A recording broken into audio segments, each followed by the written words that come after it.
If you think filmmaking is about equipment, then it's not. And the way I know it's not is, imagine if you went into a restaurant and you had a beautiful meal. I mean, it was just superb. And you just, you and your partner say, you know what it's like to have a superb meal.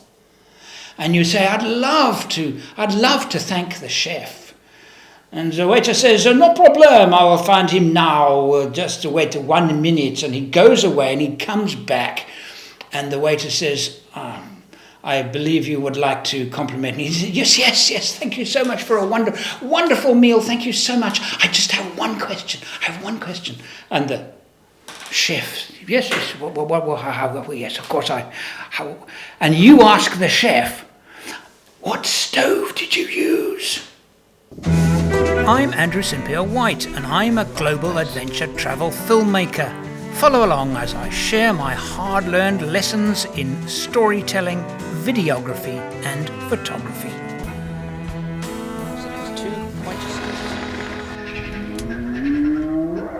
I just spent the last 10 minutes going through reviews on the courses, the film and video making courses that I present on beafilmmaker.com. And overwhelmingly, the reviews are saying, thank you for not I'm paraphrasing, not teaching me just about the equipment. So how do you actually choose a filmmaking course? And as a student, you have to understand where you're at. Many aspiring filmmakers think that they are better than they are. This is really common. We all like to think that our photography, our videography, our filmmaking is better than it actually is. So how do you actually get past the point where you look at the content and you look at the content of the courses that you might think about taking, spending your money on, investing time in? Because not just the money, it's the time too. You're investing a lot of yourself into it. How do you know if it says beginners that it's actually not for intermediate? Or it says intermediate and you're actually a beginner? And I found that almost all, and there are not a lot of negative reviews of my courses, and there are a few that annoy me because they're just completely negative, but with no reason. They'll not say, we didn't enjoy it and I didn't get the value from it because of. And I firmly believe that the vast majority of them is that they will choose an advanced course or an intermediate course, and meanwhile they're beginners.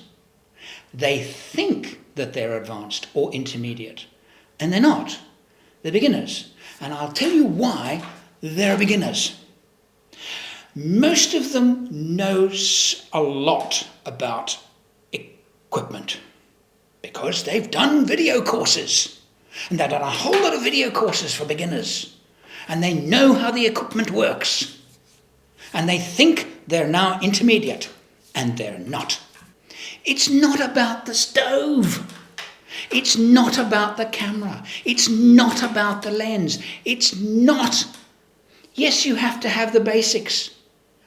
All you need is the basics. In terms of equipment, all you need is the basics.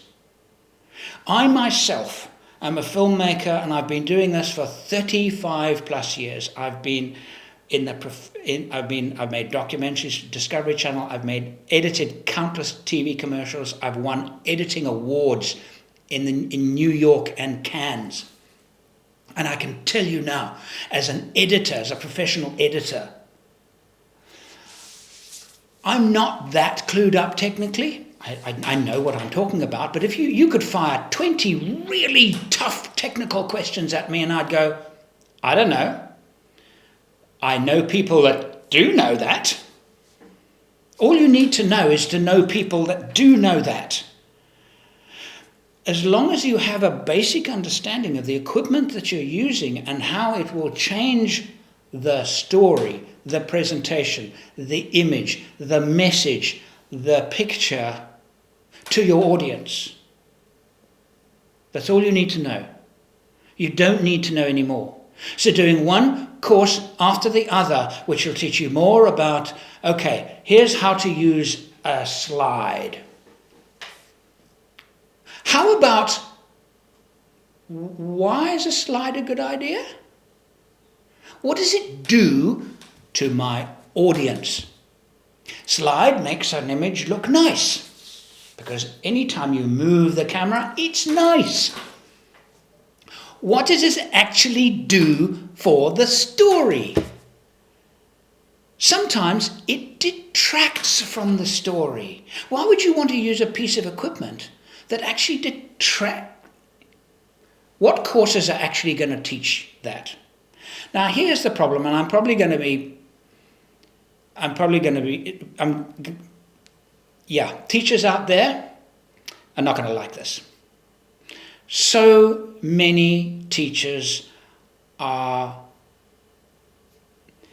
they're wedding photographers, or they make wedding films, they make wedding videos, and they also teach because it earns them income. And I feel that what those people know, they spend, generally speaking, a lot of time on the equipment, knowing how to use the equipment, and technically pretty sussed. Storytelling, images, capturing an audience. They've got an audience. If their audience is paying for it, if it's a wedding video, you've got your audience. You're making it for the close family, and that's it.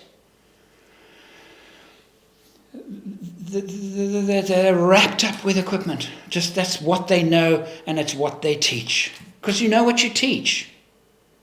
So I'm saying these things to you to wrap up. When selecting a course, understand and do your best to find out your own shortcomings. And my guess is if you've done a couple of courses, it's not going to be the equipment. It's going to be the storytelling. And in every single course that I've done my level best to, yes, I do teach a bit about equipment, just enough to get by, because you don't need more, and any more just fogs the issue. It clouds the main issue, and the main issue is to capture and grab and make your audience feel something. Because the key to storytelling, whether storytelling face-to-face around a campfire or on a YouTube screen or a TV screen, is exactly the same. You need to get your audience to feel something. And the moment you can do that, you've got them. And that, I believe, is what makes the Beafilmmaker.com series of courses different from the run-of-the-mill. I hope that helps you. Thank you for watching.